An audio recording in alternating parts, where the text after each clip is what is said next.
You got men out here that can't provide for themselves. Okay, I'm not saying he has to provide for a woman, but I'm saying he can't even take care of himself trying to tell a woman that she needs to be submissive to him.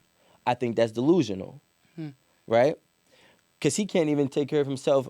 He's not literally bringing anything to the table at that point. But then you have women, right? But then you have women who are not doing anything either, but think that they deserve everything and then can still be combative, push back, or whatever the case. Some people may want to use the term masculine, and it's like you're blurring, each side is blurring the lines. And I think that's where the real confusion is. Pick a side and stick on it. It's not hard to treat trauma, but a lot of people don't want to. So the other thing is that a lot of therapists will say, like, straight up, if you've been through certain experiences, I'm working with high functioning clients. So I like high achieving, anxious people, basically, because that's the easiest people to work with, easiest people to pay you. So I was like, all right, that's not really okay. And I met a woman whose brother, her name is Trina Be Real. She's a comedian. Oh, I know her. Small world, small Yeah. city. Trina Be Real. She's a comedian. She's an actress. And her brother actually passed away waiting on Social Security income because he had suffered an accident. And, when you have a mental illness or physical illness, that's supplemental income. But it can take years to get approved for that. So it's like, okay, something has to fill in this gap. And that's kind of where we started talking, Trina and I, and we co-founded the Floyd Foundation because it stands for Forever Living Out Your Dreams. Because the idea is that, like, people deserve to thrive even if they can't afford therapy services, even if they can't quit their job as soon as they have a breakdown. There still deserves to be something to support folks, particularly Black people who kind of are born into trauma. That's dope. Can you explain? What I heard was that treating trauma, or I guess, is that the right terminology? Sure, yeah. Is like one of the hardest things, and a lot of people don't want to do that. Can we know why Yeah. it is the hardest thing? I mean, it's hard if you want to talk it out. Like, I think a lot of people think about therapy and they think about talking. So they want to come somewhere. And this is why a lot of Black people don't like therapy, because they be like, I don't believe in all therapy, but go ahead. Yeah. neither does my dad. We'll talk about it later. Anyway, there's a feeling of like, I can talk to my friends. I don't need to share my business. This isn't going to be helpful. I can talk to people who I know, right? I can talk to people who share my values. I can talk to people who I actually trust. Or I could just tell myself, tell God, whatever it might be. Trauma is stored in your body. So it doesn't work like that. You can't just say, hey, I'm going to talk about it and be over it. In fact, some people go to therapy and they're traumatized by the therapy because they keep going in, talking about this horrible thing that happened. And essentially now they nervous to wait for the therapy session because they think they're going to talk about the worst thing that ever happened. I don't do therapy like that. I start by making sure people have enough resources that they're never going to leave totally dysregulated and sort of out of their body, which is a big promise because that means I might be there for a while with you.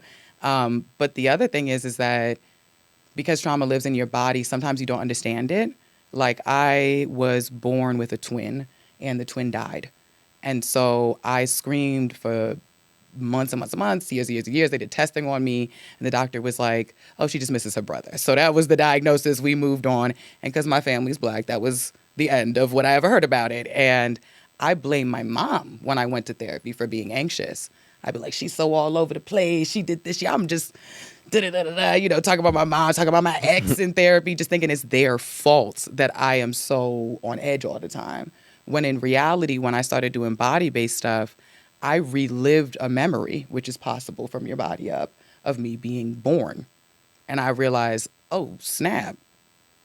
I've been nervous since then, right? Like, since my mom was in a hospital room, depressed, with nobody around, that experience for me set my nervous system up because when we're babies, we can't regulate ourselves.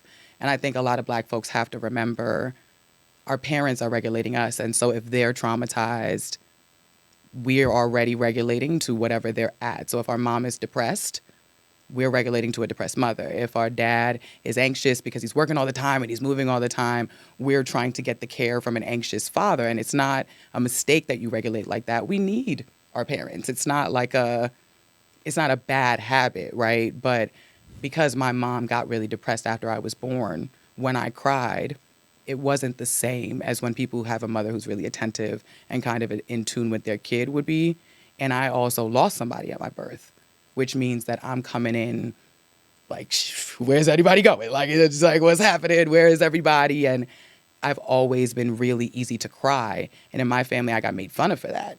So until I did an EMDR training, which is what I do, EMDR. And that stands for eye movement desensitization and reprocessing. It's getting more popular because it works and it works fast. And I was sitting in a training. I was just trying it. Just real quick. Yeah, it's like when you dream, your eyes go back and forth like this. It's the same. It's actually the same. Like the rapid eye. Yeah, the rapid eye movements. Yeah. And so what ended up happening for me is I thought I was processing something about a date. And then the next day I'm thinking about my mom. And then the next day I'm randomly going through this memory of something. And I'm like, this has nothing to do with my mom. Like, my mom actually, I think, did the best she could. And that still doesn't mean that I had this perfect experience, right? And I think that's where the work that I do becomes really important. One, because we need to forgive our families a lot of time. I think, especially in the Black community, we have to forgive our family because a lot of people, I mean, a lot of my clients especially, they're hurt by their family, like straight up, not emotionally, like literally, financially, physically hurt by their family. And that's coming from a place of their parents being hurt by their family and abandoned by their family. And it's like, can we have enough empathy to say coping doesn't always look pretty, but you're coping? And so some of this really starts to be about, when do you notice your survival responses going off? Because some of those are inherited, some of those are learned, right? But you're automatically going to do that from your body up. Talking is not going to get you to a place where you can get around survival instincts. That's not smart, right? And so when it comes to trauma, they say we recognize a threat faster than we recognize a face. That's how quickly we notice if something is off. And so it's not about thinking. It's like this unconscious programming that's supposed to be faster than that. And that's where I think it can be hard to work with people when you're used to being really smart and talking people out of something that's an idea. Like this happens a lot in relationships. You're like intellectually doing the thing, right? And you're just getting upset instead of kind of like letting the kind of energy in the room guide where we go next. It's a very like intellectual activity. And I think therapy doesn't have to be that much of an intellectual chore, but it is for a lot of people. They want to analyze. I have a question about, and this is about your work with the Floyd Foundation. As healthcare is steadily progressing and laws are constantly changing, do you feel that, one, because mental illness, I don't think it's more prevalent. I think that it's more visible these days. Do you think that accessibility is going to change such that, because now, like, let's say I see a therapist.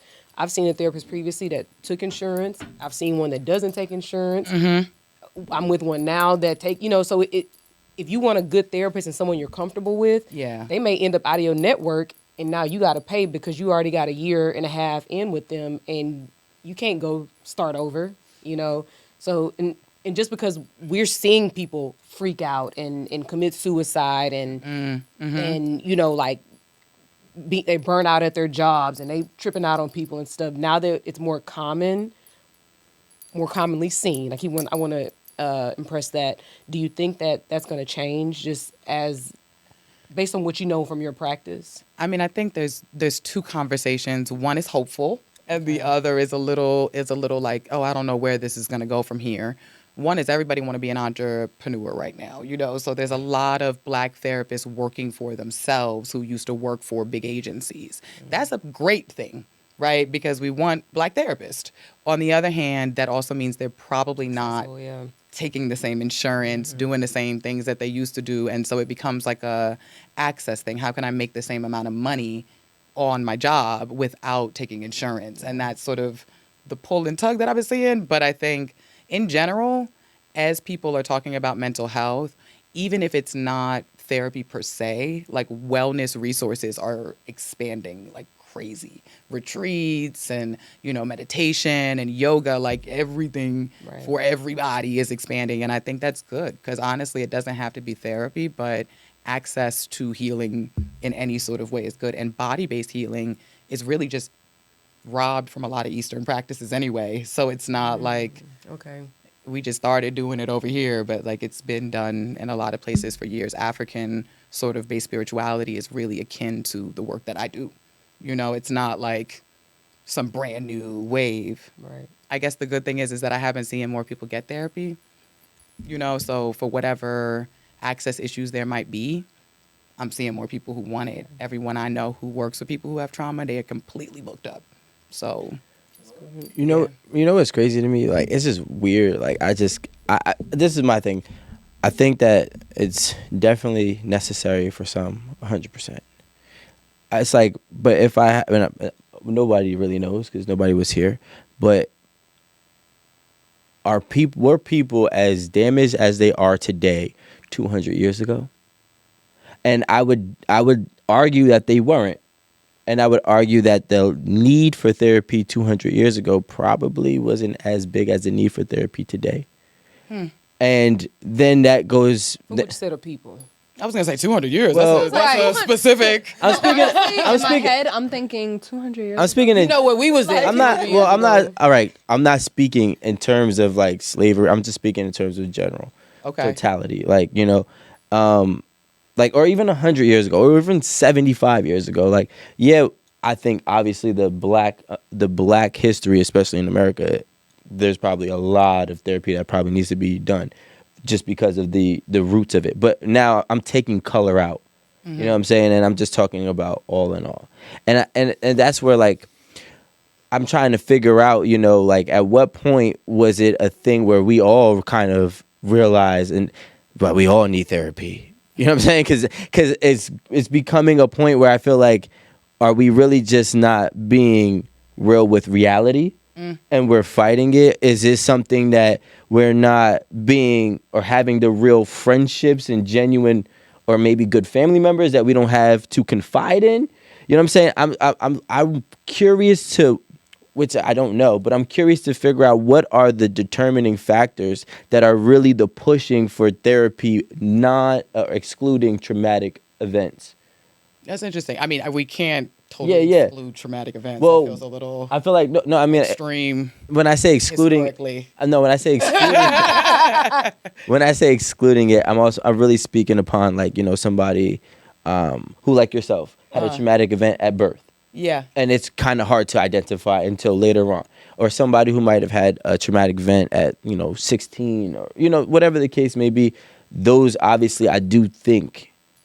Probably not everybody, but a lot of people will need help to probably overcome that obstacle in their life. But yeah, that's exactly what I'm trying to say is like life has been life. I think there's certain things that's changed. I really, in my personal opinion, I feel like therapy has become more so a necessity now than ever because people are failing at a higher rate and promise too many dreams. And because of that, it's causing depression. We talked about one side about being an entrepreneur. Right, in terms of the therapy world, but now there's also everybody wanting to be an entrepreneur on the everyday life world, which Alan did send me something that stated somebody had dropped a stat. I don't know the source, but it was the average entrepreneur makes $28,000 a year.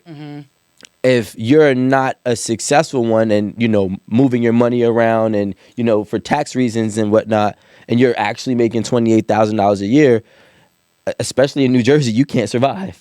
So, and that could be a traumatic, event for however long that is. And then then we pose the question, well, why are you wanting to be an entrepreneur? And it's because somebody told us that you can be anything you want. And it's like, well, that's not always the case. And I think that, it's just, I don't want to ramble about it, but there's so many factors and variables that go into therapy, which is why I am like, yes, I believe that therapy is needed. But I believe there's something weird going on where everybody is saying that they need therapy. Yeah. Even if it ain't broke, they're trying to fix it. You know what I mean? And I mean, it's interesting because you do hear people say like everybody should go to therapy, even if you don't think you need it, you should still go. And I mean, I'm not that therapist. You know, I'll sit down with people and be like, but what do you want to do? Like, why are you here though? Like, I'll get very kind of. I'm gonna take that payment, but I need you to what do you really want? But, you know, in all fairness, because I started out doing mandated work. Okay. I started out doing work in the prison system, doing therapy. Wow. And so if you could imagine people who don't like therapy, who are mandated to therapy through the prison system, Shit. they don't like therapy at first. Like the idea of a woman coming in at a home-based therapy. I come into your house and say to you, I'm going to work with you whether you like it or not, so that you don't go to prison. You know what I mean? That's not really a choice. Damn. But that's America right now. And that's America in the prison system. And that's alternatives to what calls incarceration, right? And so I'm doing family therapy, which is, if that was my family, I would be terrified. Like I remember being like, I would never say this to my mother. Oh my God, you're going to have to answer this in front of me? But the empathy of me being like, I would never do this.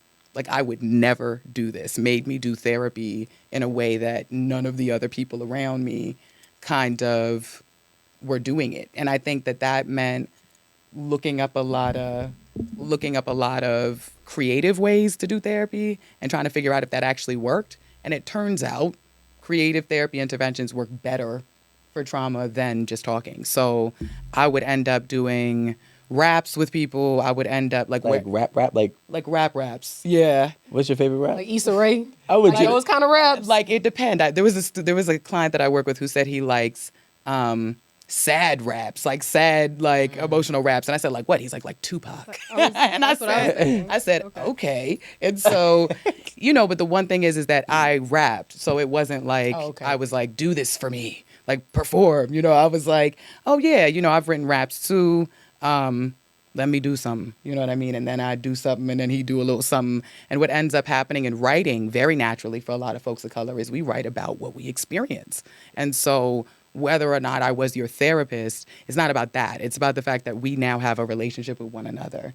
And in that, I know more than you do about mental health because I studied it. You know what I mean? Not because I know you.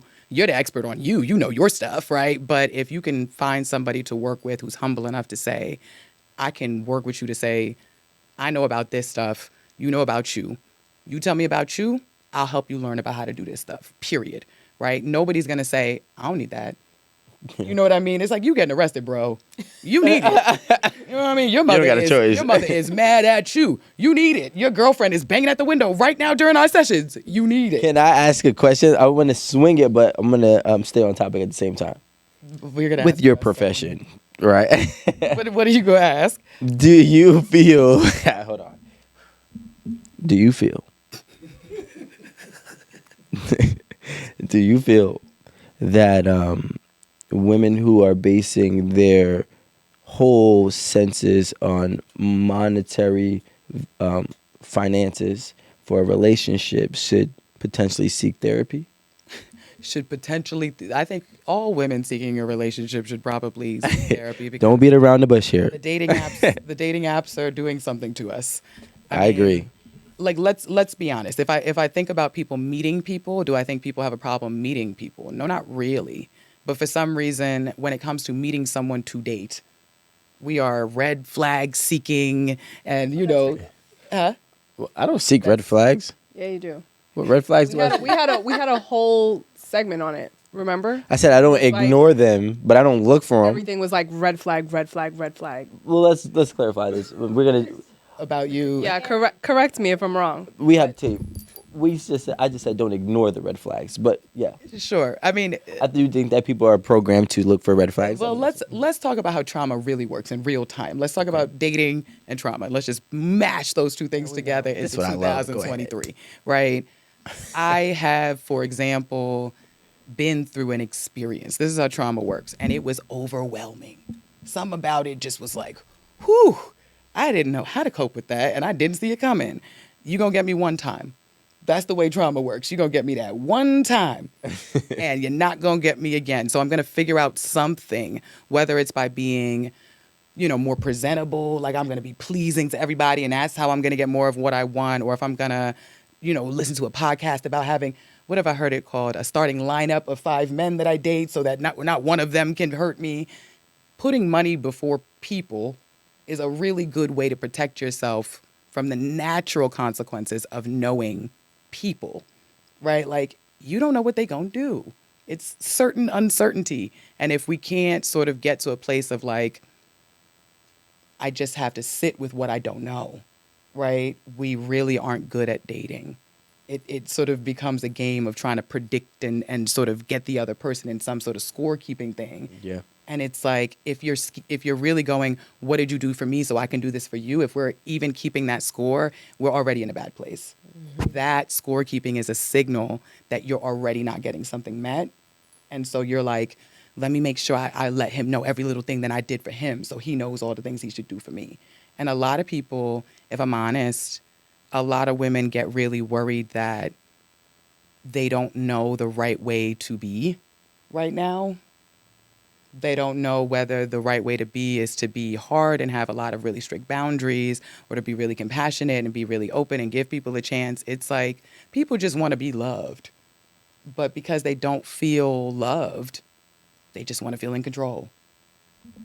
And that's a very human thing. The reality is that I think people think everything needs to be good right out of the gate. But if you think about your friendships, right, you didn't start out by going, what don't I like about them?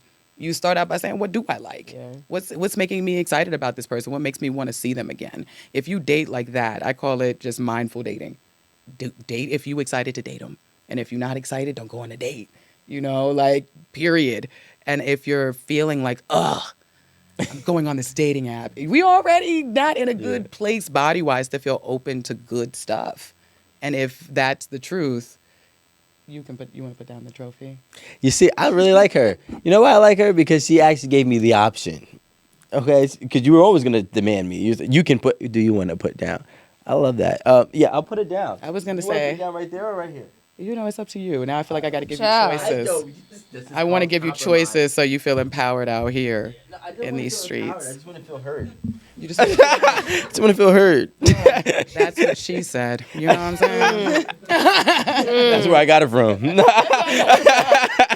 Yeah, the money thing is tough because it's like tale as old as time. We were saying that before the show. That's not the new narrative. Unfortunately, that's the old narrative. The old narrative is like, men really see you as their property.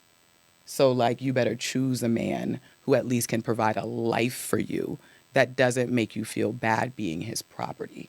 And I do think there's some industries and there's some places where that is still kind of the feeling. Yeah, and I also think that. Well, let's not.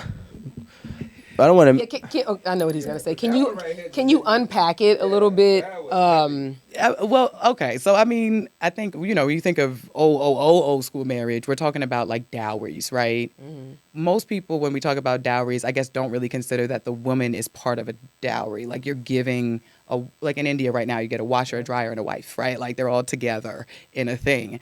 And when we monetize marriage like that, it's mostly a contractual agreement. This idea that it's romantic is actually relatively new. Right. And everybody kind of knows that, but then social media blows it up and it starts to be sort of a racist conversation, right? Because everybody was watching Real Housewives and chilling. Nobody cares that these women literally have no job. I was just watching an episode of 8 at the Table where you say a life of leisure. Right. Nobody cares that they have a life of leisure because we've seen it so much. So, yeah, I mean, I think that there was a term used on here called women who have a life of leisure that we're used to seeing, right? Like, we've seen those women and we know what they look like. And in our 90s movies, there were everybody's pretty wife on, like, what was that movie with Mary-Kate and Ashley? It was like the wife, you know, for the dad. She'd just be around. She don't have a job. She just has a dog. Like, we're fine with that, you know, and it's okay with us that that's who people marry who have money. But then in the Black community, we come from more of a scarcity of stuff.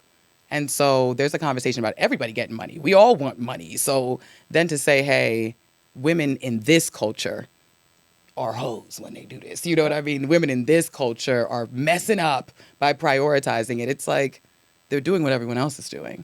And this is really what happens with Black people in general. We do what white people do. And then people are like, well, why would you do that? Why would you think that's okay? You know, where'd you get that idea from? And it's like even the audacity to think working hard gets you money.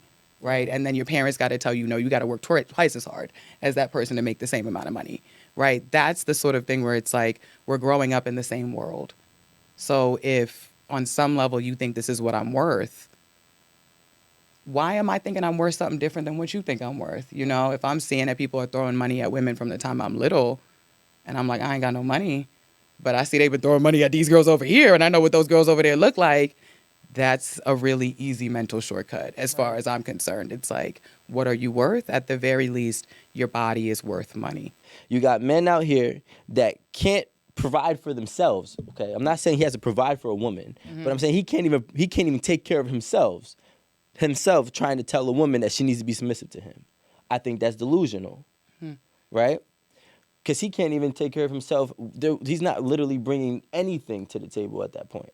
But then you have women, right?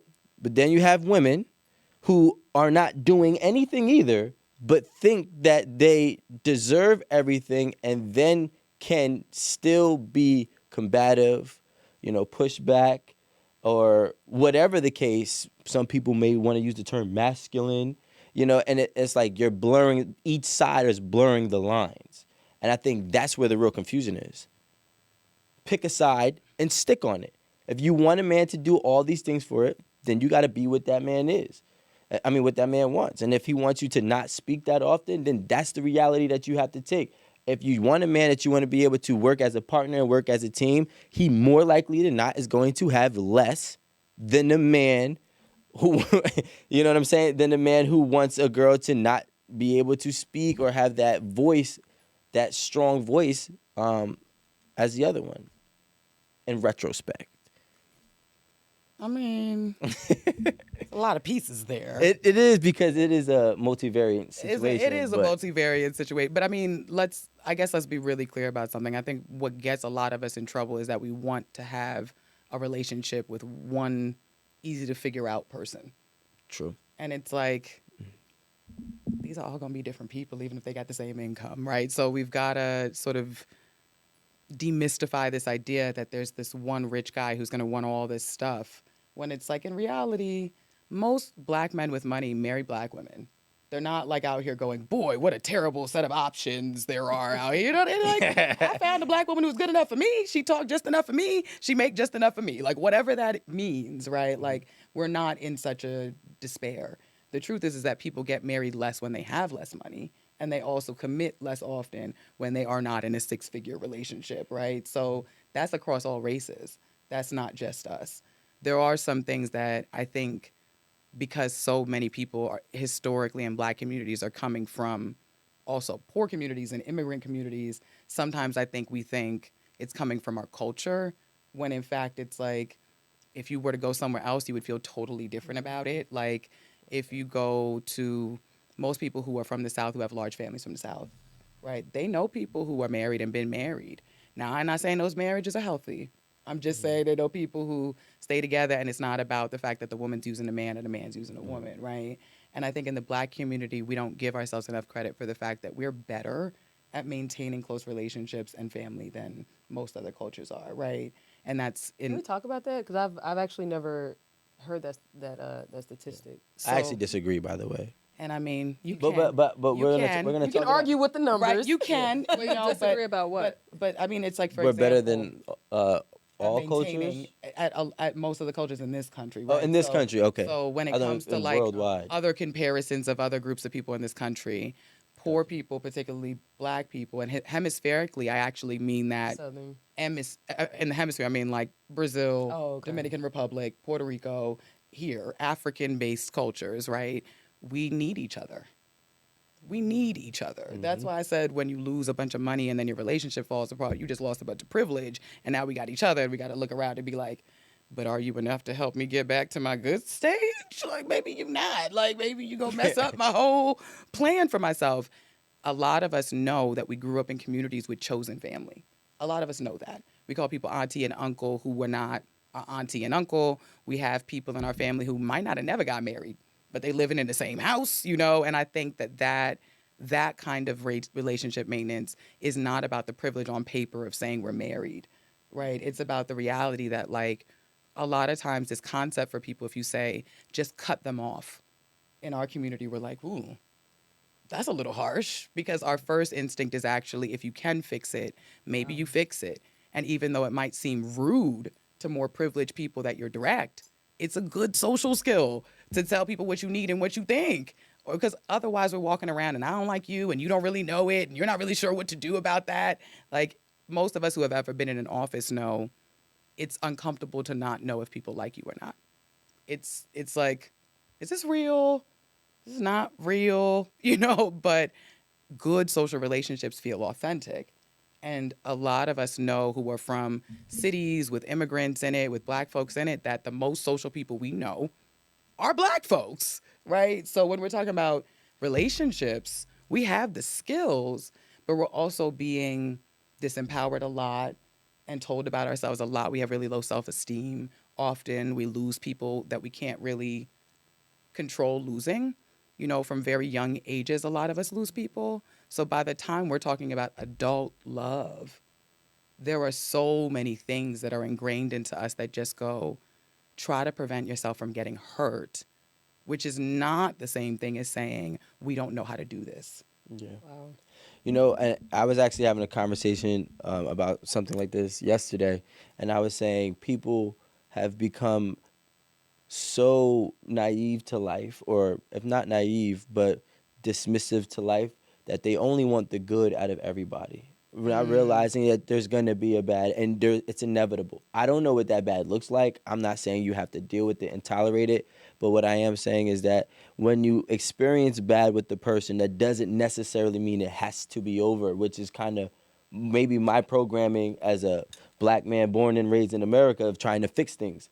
But I also see it as that's the reality. If I fight with Erin today, I might not be mad tomorrow. So why am I still holding on to it? I might. Yeah, but like I You definitely can hit me will. next week. but okay, well then we wait the week. But I feel like people be trying to be so tough for this one thing. Oh nah, red flag, cut off. But I'm like, wait, hold on, time out. How did you contribute to this? Did you contribute, if how? You know what I'm saying? And how can you get over this part? And is this really that monumental? I think we're out here trying to seek a perfect partner without any trouble, any cause, any struggle, and really any willingness in case any of these things do transpire in the near future. Well, can I ask you a question? Yeah. When you make this statement, are you including people who may cross a boundary with you, like a boundary that you've set, for your mental and physical wellness or whatever, and they cross that boundary? Do you agree that it's okay to like red flag, cut them off, versus trying to work through that? If I keep it specific to what you're saying, and just want to reiterate it, make sure I'm not going off track. If you set a boundary and somebody crosses it and they break it, right? Obviously, there are different severities. So I'm not saying all boundaries. But let's say if I said, I don't know, let's use an example. Don't, I don't know, don't throw my clothes away, right? Okay. I'm just, I don't know, like. I don't know what's been going on in your relationship. No, it's not have. Your That doesn't have girlfriend to. says she Shit like the happens. jeans. Or don't. All right. How about this? Said shit happens. You know what I'm saying? Or how about this? I definitely throw dance. Don't call me outside of my name. Let's use that. Sure, That's a yeah, good that's one. a Okay. simple one. That's great. I was trying not to be cliche, but whatever. Yeah, you could be cliche. That's a good one. Let's say I say don't call me outside my name, and because usually, not all the time, but usually there's always a cause and an effect, right? So there's an action and a reaction. So if maybe I had a boundary that maybe I did not disclose to you, and then you did it to me without knowing, and I called you outside of your name. And now you're like, yo, I told you don't effing do that because blah, blah. And now it's just a situation that has gone so far high with just because of the lack of understanding. Now, I think it's different when people are being malicious. Like malicious intent is different. But, misunderstanding or hell, maybe you did nothing. And I just got so much going on in my life right now that maybe I'm not even sharing with you. I'm stressed about work. I'm not happy at my job. And you just didn't you moved my shoes and I wanted my shoes by the door, and now I'm losing it, right? Obviously I need a lot of help at that point, Yeah, But you need therapy. yeah, you may need therapy, There right? goes one of them Ooh, Mr. signs. Angry. Yeah. But what I am saying is, She was by the door. like, you mother, You not finna yell at me about no shoes. No, but in Yeah. his defense, is when you suppress so much stuff. yeah, it's the littlest Yeah. thing True, that's But gonna that's lack of just- communication within your relationship.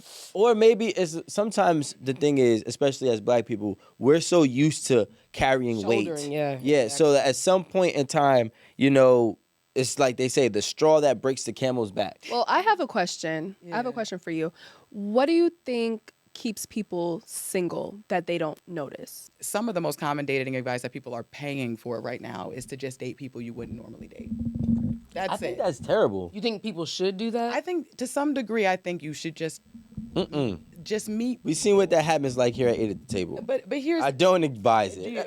but I mean, what you've been meeting people casually? It's been No, we've been exploding? seeing we've been seeing events, all types of stuff. I guess here's the thing. We meet a lot of people. At this point, dating apps are just as random as like being at a bar and having somebody walk up to you. Most Yeah. people are on dating apps. It's not like you're finding some select, few people on these dating apps. So when you go on dating apps, you're also dealing with a bunch of people who are looking through a bunch of people, right? And so it dehumanizes an experience that's not really how you would normally go about evaluating people. And this is what I mean about friendship. I have a friend, I meet them however I meet them. As we do things together, I'm like, you know what? I like the way you think. I like the way you move. I like the way that you do stuff. It's through these shared experiences that we get to know our kind of system, the way that we affect each other. You don't have to be perfect to be in love and have a good relationship. In fact, you don't even have to be exactly the same. You can have a lot of things that are not the same. I think that's the problem with dating apps, Yeah. I saw this thing on Twitter yesterday. It was really bizarre. So these two people, they met on a dating app. And before they planned their first date, she asked the guy if he didn't mind filling out a questionnaire that she had set up. That's dope. How many questions are we talking It was about? about, I That's think what it we was do. 20, it was 26 questions. She created this questionnaire herself. It started off pretty generic questions. What's your favorite color? Regular shit, What's right? your size? Then it kind of, and then it got a little weird. Like it was a toilet paper question. Do you think that the toilet paper goes like under, or do you Over. roll it, or over? I say Or- under. What y'all say? I'm not a preference Under? person with the toilet I paper. used to be. Nah, I'm preference. I used to be No, weird. I'm about it. meticulous. Now my husband. It I gotta know be a lot under. of people have preferences on it. I be feeling weird when I put my toilet paper roll on. If I gotta Like, go people this are way gonna for come it, in I'm gonna and be judge tight. No, yeah, I don't do that. Anyway. Under, So, yeah. and then there was like a question about like if you had a homosexual child, like how would you handle it? Just real personal questions. Oh wow. And I think that's dope. after going through the questions, he was just like, yeah, absolutely not. Like, I'm not answering this because it's like you're going to determine whether we go out or not based on how I answer these questions. And one, I understood his need to not want to do it because it's just like, well, we can go out and get to know each other like regular human beings instead of me like having to fill out what kind of seems like a test before you decide like, okay, yeah, pass. They didn't pass my test, so I'm just gonna be like real cut with it and just like, okay, well, I don't want to talk to you. I don't want to continue to try to get to know you. So honestly, I thought that the questionnaire was a little bit too much. Yeah. But I just think that dating apps specifically, that's what's wrong with it. Like we're trying to find people too much like ourselves, and that's probably not always going to be the best thing to do. I have a question about that. So, from my perspective, that seems like a very Efficient? effective and efficient way to like weed out somebody who you won't vibe with. And I'm only saying that if those questions are presented in a way that they are like deal breakers for you, or that they speak to your like fundamental principles. Because let's say he was like, nah, if my kid is a homosexual, I can't mess with it. She might have a kid that's a homosexual, and that may, or sibling or something, so that may be a fundamental thing that she can't rock with. That's why I think it's kind of efficient. You don't waste a date, you don't waste no money, you don't waste no time, you don't waste your lipstick, your foundation, your dress, your outfit, whatever. So it's like, why not? I get the point, you know, but I don't know, it's just aggressive. something, yeah, it's aggressive. It's something not like too genuine about it. It's just real cut and dry to me. Like, I'd like the experience of getting to know somebody, even if it's a wasted date. Like, if we would have went on one date and I would have got to know, okay, well, this is how you feel about this is how you feel about that, I probably would rather that. Like, I understand, like, it is a time saver, it's like energy saver, but I don't know, I just feel like it was just I cut. feel like we're living in an age where everybody, it's like you're damned if you do, you're damned if you don't. Okay. Absolutely. When I say that in reference to, I want to compare back in the day, and even they say it today, but back in the day, it was heavy.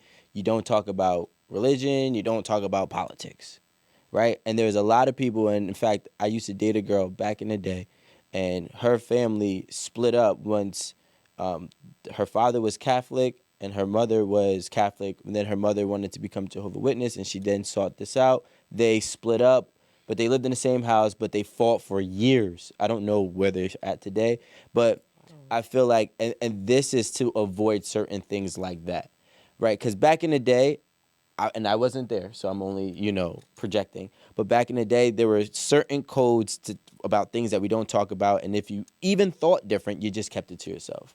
But now everybody's becoming open-minded, and I want to say open-minded, but outspoken, and everybody wants to be able to express their opinion, and they have that right to. The problem is when you're dating and you're expressing your opinion, you can start to realize who is on the opposite side of the fence from you. And it could be a waste of time depending if it is something that is one of your fundamental principles or your morals or whatever the case may be. So I find it where we're at a point where the direct approach is being used, but it still has to be, there's some, like, we have to get accustomed to doing it. Yeah. So I love it. Like I said before here at 8 at the Table, we have monthly reports in my relationship. You know what I'm saying? What didn't you like? What was the worst thing that happened? Written reports? Yeah, written reports. Wow, that's formal. Yeah. And then Where your worksheet at? yeah, that's what. Get it out. Yeah, she Monthly prints it out. assignment. Yeah. But I think that's Progress healthy report. though. And cool, though. and after that we unpack each one. Whether it was good or whether it's bad, you get good feedback and then you get the constructional feedback as well. But I think that is what we need to do in this world going forward, because everybody wants to have their own opinion. Everybody wants to voice their own opinion. So we need to know what is a conflict and what isn't. And if I can do that on the first date by giving you a worksheet or whatever the case may be, I'm with it. I What do mean, you, in your professional? I mean, it's tough because this is what I mean about dehumanizing the process, right? Like, are you excited to go on this date that you're sending this person 26 questions to answer before you go on it? Because I know if I was really excited about a person, 26 questions are not. Like, I'm going on a date. Like, I think that's really sort of the negotiation for me, is that if you think you know yourself well enough to predict where you will be in a relationship, fine, ask 26 questions, right? But the truth of the matter is, like, we grow in relationship. We change in relationship. So where I am now, even what I like sexually now, I might think I know exactly what it is.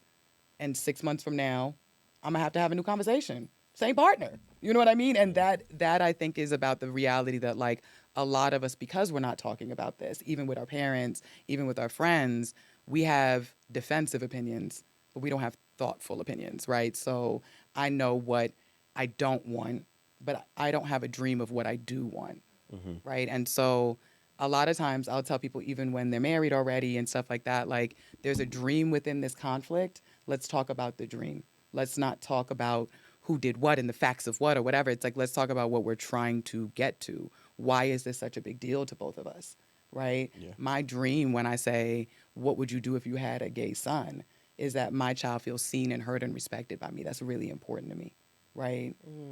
That feels different than interrogating somebody about how they're going to treat your gay son, right? Like, and that's what I mean. It's safety. It's you being open to the process. Yeah. That part of being single, I think, is getting corrupted by fear, and a lot of people trying to make money off of people who are scared and who are single and who really want to just kind of sell the idea that you need something else. You don't have enough already. If you just buy this concept, if you just do this thing, then you'll never get hurt again. You'll always find your soulmate. But the truth is if you date, you're probably gonna date a lot of people. And if you don't, you're probably gonna be with somebody you're not that happy with. Can I ask you this? Are there any like trends that, from your professional work, trends with like dating and, people in long-term relationships or marriages or whatever that may, how do I say this? They may be happening now, but maybe 20 years ago in your field, it wasn't a thing. But now it is, and it's a big thing. Do you know any trends surrounding that? Well, for one thing, the work that I do, body-based work, is kind of new. Like, not a lot of therapists actually did it years ago. It was very much like sit down, just talk, like whatever you want to do it. The idea that bodies regulate each other, right? No. I'm saying like issues with Issues with the couple. with with individuals, the single folks. Yeah. One of the things that I see is that the what do they call it? Despair and compare thing is real. That's when you're scrolling and you compare yourself to people on your news feed and you start to feel worse and worse and worse the further down your news feed you go. That's a studied phenomenon that has been affecting people, and depression has been going up. Also, suicidality and self-harm has been going up amongst Black folks, which is hard for parents and partners to kind of understand and empathize with. And that's a real thing that you see getting depicted in media, that you see getting depicted, in a lot of sort of fictional stories too, where you can see there's a disconnect between people using drugs, for example, like pills that are made for anxiety, depression, whatever, and actually sort of self-medicating because their parents are just like, that's not real, right? And I think a lot of us in this generation believe in God, but do not actually subscribe to religion. Yeah. So that changes the conversation amongst couples and relationships and dating to one where it's not so important whether I'm going to heaven or hell, or whether my church approves, or whether people in my community are saying this is an anointed, equally yoked match, but that I'm happy. And I think that conservatism going away has left us without like a template for what's supposed to happen or how you're supposed to parent even. Like a lot of people are asking questions about not what's normal, but what's healthy. Gotcha. And I think that's actually a really good trend, even though it's causing a lot of chaos. I think it's a good conversation. Yeah, because it's so subjective. Yeah. And then you run into, you start to play with fire because, what's healthy to you ain't healthy to the next person. And then all it takes is one person who finds it unhealthy to tell another person that they're unhealthy and they need therapy. Well, right, and we're not using it as a label, right? I think that's the important part is that now I think the hard part is that labeling is not solving. Yeah. Like I could tell you you're a narcissist and we still got issues, right? Like it don't matter if I know what you are. It just matters that I know how to actually live. You know what I also think is a big issue right now? I also think the big issue is that, like, and I don't know, maybe this is something that I could possibly change my mind, but as of right now, I've come to the conclusion, I was like, I'm so tired, and I think it's so, foul to tell people, just find whoever works for you, right? Because I realize that we can go ahead and be whatever idea of us that we want to be, and that does not mean that there is somebody out there for that person. And that's what people really need to understand. And that's what they need to understand. That's a very rough lesson for people to have to understand. But it's like, because I could think, right? I could think if I'm this way and that way and this way, and I add all these things to the pot. And then I serve this dish to everybody in the world that one person is gonna like it. First of all, the odds are against you. Second of all, there is a possibility that nobody's gonna like that. So this is where we're flirting with what's normal versus what's healthy.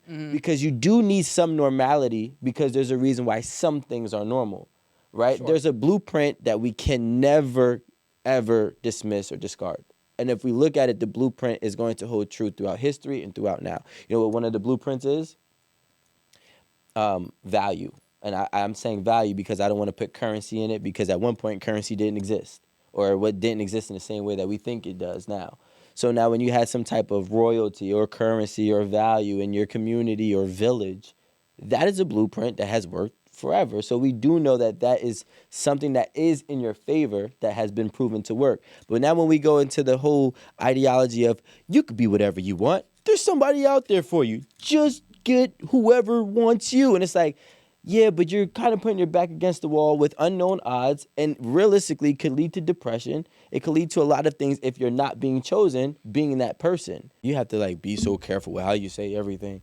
I'm saying I just can't. There's nothing wrong with being thoughtful with your words. No, I don't mean that, and I don't want to disregard that, Go but I'm like, ham as a society. there's so many words that we just add our own feelings to it, and then we add these stigmas to these words, and then run with the feeling of what the stigma is for the word. But really, the word has really no feelings or stigmas to it unless society has attached it and you've bought into it. Can we get How an many times have I example of said this this? word? Well, I mean, I've been saying I don't. All words. Yeah, I don't like to be argue. fair, that's yeah. literally how words work. You know, Nah, that's but how that's- people assign meanings to words. Well, meanings and stigmas are different, right? Sometimes. Like black. But that's what I mean. Look, You know what I'm saying? Black has a negative stigma. if you want to live in a society, here's the two choices you're actually putting up. Gotcha. Is that in one society, people think about the other people who live in that society and try to say stuff with them in mind. In the other society, they don't. That's it. It's And consideration. which one would you rather live in? I'd rather live in the one where at least people try, only because I know as a black woman what it's like for people to try and it still hurts. You know what I mean? It's still hard with people trying their best. I'd rather them not try.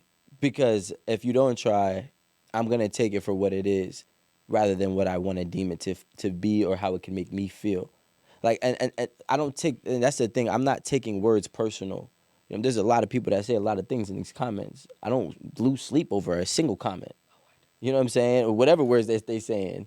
Or whatever thing, you know what I'm saying? So I cannot put, like, if you say a negative word that means negative things, then I'm gonna treat it as a negative word. But if you say a word that just has a generic meaning, I'm not adding anything to it, you know? Like, I'm just gonna use this word for an example, and I don't want to go off. Submission? Submissive. Like, submissive has become a negative connotation or has gained a negative connotation or potentially. But let me tell you a secret. You're just learning that women have always had a negative connotation to men saying that they'd prefer for them to be submissive. But that's what social media is doing, right? We just making things Bringing things to the brings out forefront. to the like it. forefront. Yeah, but- you know but- what I I don't mean? think there's anything negative about that. But that's the thing, and that's the problem, because then we have, this is the problem. How you feel about a word does not mean what the word means. Now we have women who think submission is a bad thing. We have women that love submission. So now what happens for the guy? He's trying to decipher what the submission means to each different girl, and it's hard to You're do doing that. too much work already, right? We all got Google. But not But even. yeah, Google but not doesn't even say that. negative though. You But feel not even me? that. Like, Which is why I say the it's not goal is- negative. The goal isn't for you to already know how to be with every single person before you meet them, right? The goal is to just meet people, right? And as you get to know them, you will learn what they're you'll figure it offended out by, along the way. what they're not Yeah. offended by. If you're on a date and you're going out and you're saying submission and she's like, no problem, right? And then you're going out with another person, they're like, the last dude who said that to me whooped my ass. Different people, right? And so that's why empathy for all of us, it has this effect on our body of really kind of calming us down. And so even though it seems like a good idea to be very idea-based, we need stories, we need humans, we need people, Yeah. or else we try to avoid these things like we're gonna win or lose, when it's like, if you can actually try to sit with the idea that people believe the things that they do for a reason, and that most people have good reasons, that's enough. Well, that's the thing, and I believe that no one is really doing that when they're putting these stigmas on words. They believe everybody has ill intent, you know, or they're brainwashed, or they're this, or they're that, and that's the problem. Is we're only putting these negative connotations on people and what they're saying from the immediate introduction, right? Because of what we have bought into and subscribed with what the world that we live in may deem it as. But you understand why a stigma would come with a word like submission, though, right? Yeah, no, I understand, but I also understand why it doesn't. So now, But we Yeah. don't have to jump over to the debate side. You see what you did there? no, I was just including both perspectives. And I get but this is the first perspective, right? That it has to be a debate. The other perspective is that we might actually have two different experiences with submission. with the actual thing, submission, right? It's an actual thing that people will have lived through. Some people be like, ooh, girl, that turns me on. Because the last time I submitted, I loved it, right? Now, some people, that is not their experience, right? To be able to kind of have the humility to say, I don't always need to have an opinion on something that ain't my experience. That's maturity, right? And I think that a lot of people, they're young and they're very popular on social media. Like the most popular type of TikTok is a mental health TikTok, which is so weird to me right now that it's like Really? if someone's like, I have ADHD and this is what it's like that's the most popular type of content. Over here.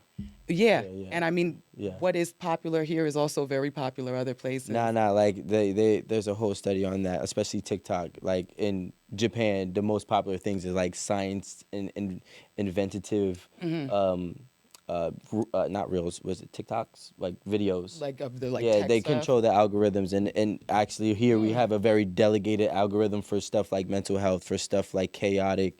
Well, I'm saying chaotic in my own, but like men versus women type of things. The algorithm changes per region, which is something to take note of as well. But I do agree. But my thing is, I want to take it a step further because I want to say I do align with what you're saying, having the compassion and empathy, and basically the awareness of what a word can mean to somebody. But nobody's off the hook. So when I say that, I mean the person that's using the word is not off the hook, as well as the person who's taking it to make it deem a certain way because of their own experience. Which saying that I'm not saying that their experience is invalid, but I'm saying that that does not necessarily mean that for that. Now, certain words like the R word, that is negative. You know what I'm saying? That is something that we are all. The biggest thing that I'm trying to do when I'm saying all of this about etymology is I'm trying to limit the miscommunication. And when you limit the miscommunication, the only way that I personally could find to be a solution of limiting miscommunication is not always having empathy, because some situations don't need empathy with certain words. So the best way is to take the words for as they mean. You know what I'm saying? Or how they were derived to mean. What were they supposed to mean? That's why I think we all need to sit down with a dictionary and start understanding what certain words mean and what was the purpose and the intent for these words. Because now, in the last 20 to 30 years, we done added so many different things to so many different words, where if I could say this to you, it could be good. I could say it to her, it could be bad. And depending on her response to me, it could cause an argument, which is all negative, right? And for I you, can tell you don't like to argue. I don't like. Yeah, that you don't really like conflict. No, the thing is, it's Like, not. not that you don't argue, but like that your thought process on dating sounds like it's like, how can we not have a I'm a preventative conflict person. before Yeah, it yeah. even happens? And it's like, Yeah, but if it this does, is a lot of eventualities that we talking about here. but if it does happen, Not real life. the problem, yeah, the problem Not is, yet. the problem is I love conflict. No. So I'm like, yo, So you're predicting before I get myself there, let's just pull the plug. Like, Okay. you know, It's a safety plan for you. You got to predict the conflicts because you're going to have some anyway. yeah, like, you know what I'm saying? Like, but here's the thing. We also, I do agree, we need to be respectful for what certain things mean to certain people. And I just think that we have not learned how to speak to each other at this point in the same tongue. You know what I'm saying? We know how to speak to each other, but not with the same intentions, not with the same words, not with the same meanings of these words, which is causing the miscommunication, which is causing the fights. And believe it or not, one situation can change a whole person's life. Sure. A lot of arguments, I don't know the stat, but I'm assuming a lot of arguments in this country specifically have probably turned into a assault case. And some of this could have started with just a simple misunderstanding on how the communication has even, was presented. And in my work, it's about looking beyond what people are saying and looking at what's behind the way they say it, right? Like if somebody's really triggered by you saying the word submission, right, there's a whole different body behind the things that they're about to say than a person who just isn't. And with somebody, when we feel safe with each other, we can talk, we can connect, we can be creative, we can brainstorm. When we feel threatened, we go into a different headspace, and it's not social. It's sort of necessarily not social. And you'll even notice it if you're a little stressed. Like if you are doing something at work and you're really focused on it and somebody comes to talk to you, your personality is not even the same as if you had nothing. You'd be like, what? Huh? Like, and it's like, that's not you, but that is how you are when there's something that you're sort of, there's a bigger goal here than the social part. And I'm trying to protect that. You're threatening that right now. Yeah. And a lot of times when you see people who are really judgmental, the judgment is a way of feeling safer. So usually, like mentally, we don't judge people a lot if we feel safe. We're like, okay, why are you doing that? That seems interesting, whatever. If we're judging a lot, we tend to feel unsafe in something that's happening, right? So I even in myself, I'm like, damn, if I'm judging people, what's threatening me that's making me kind of do this to everybody surrounding me? Like, what is it that's making me uncomfortable? And 9 times out of 10, it's something that I've sat with but not totally figured out, or, I don't know how I feel about it. And so they're bringing it up. It's not resolved in me. And I'm the type of person who likes to have things figured out. You know what I mean? So I'd be like, say words. Defend yourself. You know what I mean? But it's like, well, you can't trust what I'm saying in that state. That's not my safe answer. That's my self-protective answer. Yeah. And if we were going to talk about why people stay single, dating in that state rather than dating in safety is going to guarantee you're moving towards disconnect and not connection. Right? Yeah, you deserve another like award. I just want to say that was very well put. Quick, not even a quick question, but we only have a few minutes left, so I wanted you to hopefully like leave us with some parting words for our viewers, and whether you're looking for love, whether you are coming out of a bad relationship, what can you do for self-love, like what just and obviously in your findings, and then being on social media, and something that's really helpful, because I think that somebody, it'll resonate with somebody. I think a lot of times we think the work is in figuring out how to be because we've heard what other people think about us. Like, if we're honest, most of us know kind of, or have a theory about, if we're honest, a lot of us have a theory about, like, why was I rejected? Like, the last time that somebody didn't love me enough or care about me enough, what was the reason I told myself that happened? And we spend a lot of mental energy trying to become versions of ourselves that will never get heard again. When in reality, I think the work is in saying, this can't be that important. This can't be your worth as a woman, your worth as a man is determined on whether or not this woman or man likes you or respects you or appreciates you. You have to be willing to say, this ain't going nowhere. This ain't going nowhere good, right? And if I can say this ain't going nowhere good, then at some point I can say it might have even been worth it for the time we spent together, but we have to be able to acknowledge that, like, if we can't deal with letting go, if we can't deal with loss, if we can't deal with rejection, we really can't deal with dating. And so, we'll hold on to really bad situations for a long time, trying not to feel that last little piece, right? And then when we get out of it, we're like, never again, right? But the truth is, it's like, if you can trust that your safety belongs to you, not the person you're going on a date with, then if you move away from that safety, something's wrong. This person isn't helping me feel like me. I'm getting outside myself just by dating them. Stop then. Honestly, just stop. If you're excited and you want to keep going, it feels like there's growth and there's possibility, continue. It really can be that simple. Like, if it's exciting, if you want to keep doing it, do it. If you don't. Because the version of you who shows up, even though you don't feel safe, is not really you. It's probably not even, you probably can't even remember all of what you said in that state. So it's just like, slow down. Allow yourself the patience to meet somebody who actually feels like they're helping you gain safety. Even if it's a little uncomfortable. Uncomfortable is not unsafe, right? But I think we all know what unsafe feels like, right? And so that's where I'm saying, trust yourself enough to know, I know what it feels like to feel worse. I know what it feels like to feel better. If someone helps me feel better, I'm moving better. And that's it, right? I think there's a lot of rules people put on dating, and it just is like, it's not a thinky game, right? We want connection. And for Black people, it's like a radical act to have connected sex, to have connected relationships, to love each other for who we are and not our bodies or what we can do with work, right? It becomes this radical act of reclaiming.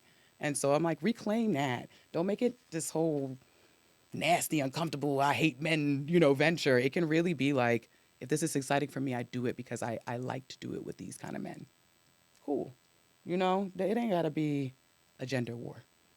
Ooh, child, and it is a gender war right now. Lord, It really is. it's I ain't gonna so lie. annoying. I know. Look at you fueling the war. Talk about it really Well, is. hopefully we move away from that. I didn't feel as it. You the years fueled it. come. Look at you. I was just Trying saying. to start a war right now. I'm just saying there is a gender war right now, but I think there's a gender war, and it's really because of first of all, there's so many things, right? There's so many reasons, and I think that I